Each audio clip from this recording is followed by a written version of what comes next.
Nah, kita hari ini membahas tentang bisnis tanpa beban dosa. Baik beban dosa dalam pandangan agama maupun beban dosa dalam pandangan negara. Jadi materi ini kita bagi dua. Dalam tinjauan agama dan tinjauan negara.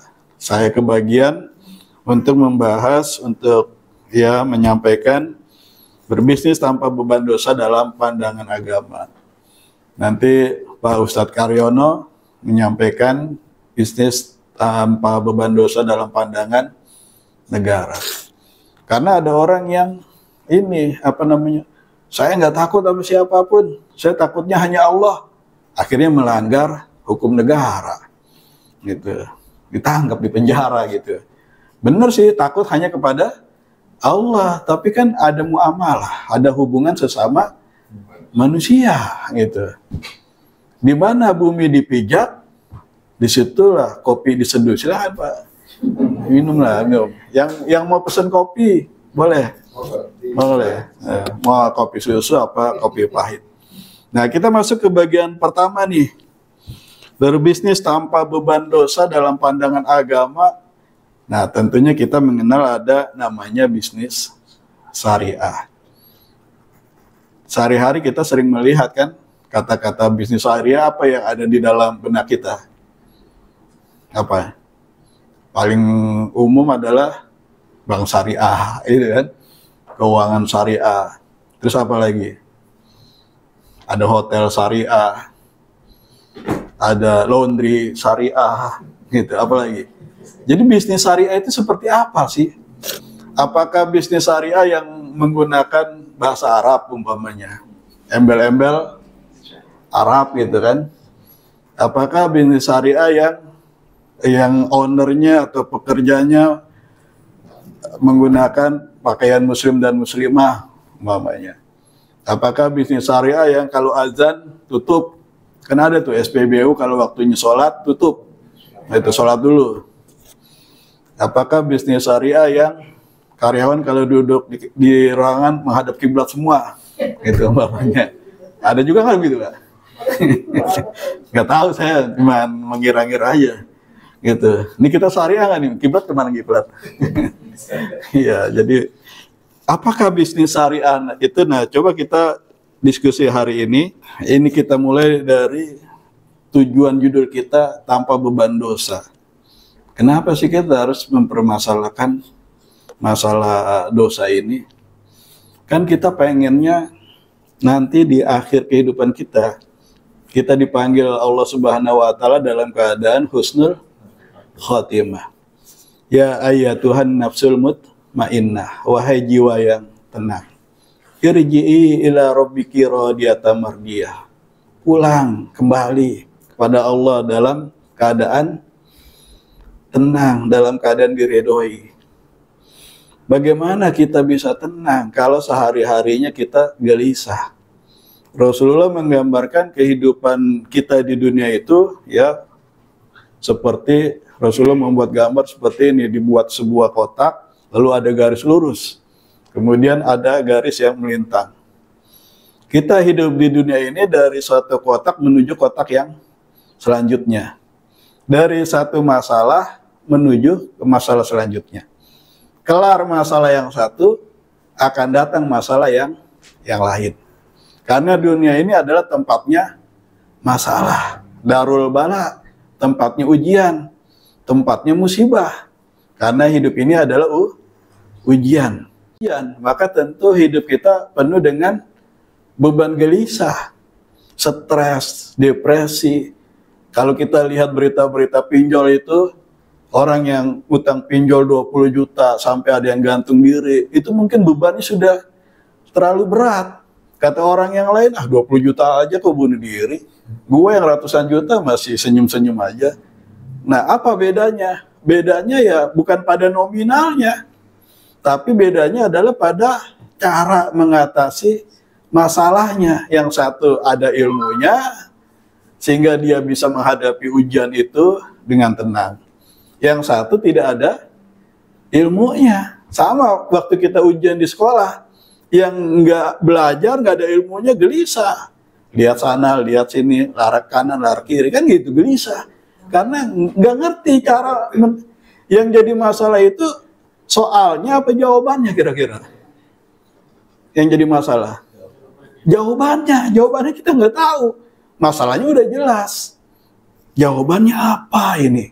Kalau ilmunya nggak tahu, pasti gelisah. Beda sama kawan kita yang pintar, senyum-senyum aja dia, ngerjain sebentar, keluar sambil senang-senang gitu kan.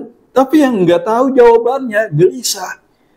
Nah, bagaimana kita bisa tadi dipanggil ya ayat Tuhan nafsul mutmainnah? Bagaimana kita bisa menjadi jiwa yang tenang kalau setiap harinya kita gelisah dengan masalah demi masalah? Nah, termasuk juga dalam bisnis. Apalagi bisnis penuh dengan masalah gitu. Masalah yang nggak bisa dihadapi akan semakin membesar. Dan dosa itu menggelisahkan. Kalau kita lihat di layar itu, ada hadis Nabi mengatakan, wal itsma mahaka fi nafsik. Dosa itu menggelisahkan. Jadi kalau hati kita gelisah, jangan-jangan ada perbuatan dosa yang sudah kita lakukan. Ala bidzikrillah tatmainnul qulub. Nah, ingat Allah supaya kita tenang. Ingat Allah itu maksudnya ya ingat ajaran Allah. Ingat tuntunan Allah bagaimana. Ingat cara memperbaikinya bagaimana supaya gelisah ini bisa dikembalikan. Tuh. Kalau kita berdosa, melakukan dosa dalam sebuah bisnis, itu pasti kita gelisah. Dan pasti kita tidak ingin orang lain tahu itu kan hadis Nabi itu. Dan yang paling parah berkaitan dengan bisnis itu adalah bisnis itu kan mengharapkan keuntungan. Innal abdal la yuhramu rizqu bidzambihi yusibu. Seorang hamba itu terhalang rezekinya karena dosa yang dia berbuat. Gitu. Loh, bisa kok kita makan? Karena Allah sudah maafkan banyak dosa kita yang lain. Wa ma asaba bi musibatin fa bima kasabat aydikum. Apa yang kamu dapatkan itu adalah hasil dari perbuatan kamu sendiri. Wa ya'fu an katsir, dan Allah maafin banyak dosa yang sudah Allah maafin. Kalau Allah nggak maafin dosa-dosa kita, mungkin kita udah kayak warganya Nabi Nuh, udah tenggelam. Gitu. Karena Allah banyak yang sudah Allah maafin, kita masih bisa kadang-kadang ada tenangnya juga gitu kan, masih bisa makan, masih bisa dapat rezeki juga, meskipun kita berharapnya banyak, dapatnya kok sedikit. Ya Allah, ini masih mending, lu udah gua ampunin gitu. Ya Allah, kan dapatnya segini masih mending, coba kalau gue tahan semuanya, ibaratnya gitu. Wa ya'fu an katsir, Allah ampuni banyak dosamu, saking banyaknya dosa kita. Gitu. Nah, jadi kenapa bisnis harus tanpa beban dosa? Supaya hati kita tenang, rezeki lancar. Nah, itulah maksud pertemuan ini. Bisnisnya apa? Nah, hari ini sebagai disclaimer, kita tidak menawarkan bisnis. Nanti dikiranya modus. Wah, jangan-jangan ada bisnis nih, multi level nih, gitu kan umpamanya. Enggak. Kita nggak nawarin bisnis apa-apa, kita hanya ngaji, gitu, ngaji soal hukum dan muamalah. Kalau bisa nanti Bapak Ibu punya bisnis apa, ya ayo kita saling membantu, saling menguatkan, gitu.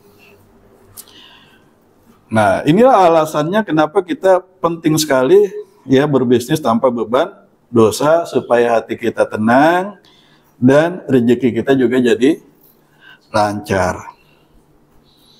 Nah, berbisnis sebagai amal soleh.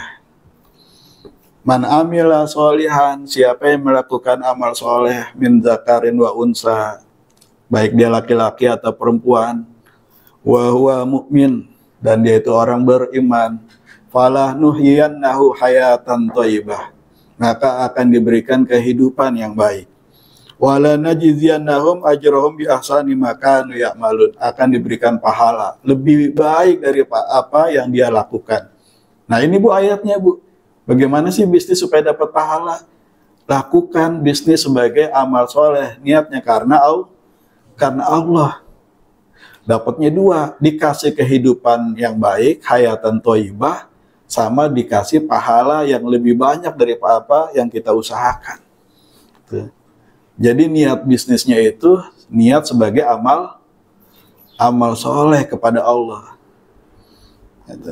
Jadi berbisnis sebagai amal soleh, berbisnis sampai husnul khotimah. Ya rugi, ayo kita mulai lagi. Ini adalah ujian. Bagaimana kita belajar dari sebuah masalah, kita mulai bisnis lagi. Gitu. Sebagai husnul khotimah yang tadi ini sudah kita bahas di awal. Ya Tuhan, nafsul mutmainnah. Oke, demikian. Terima kasih. Itu bagian pertama kita tentang bisnis dalam pandangan agama. Cukup dari saya akhiri dulu. Wassalamualaikum warahmatullahi wabarakatuh.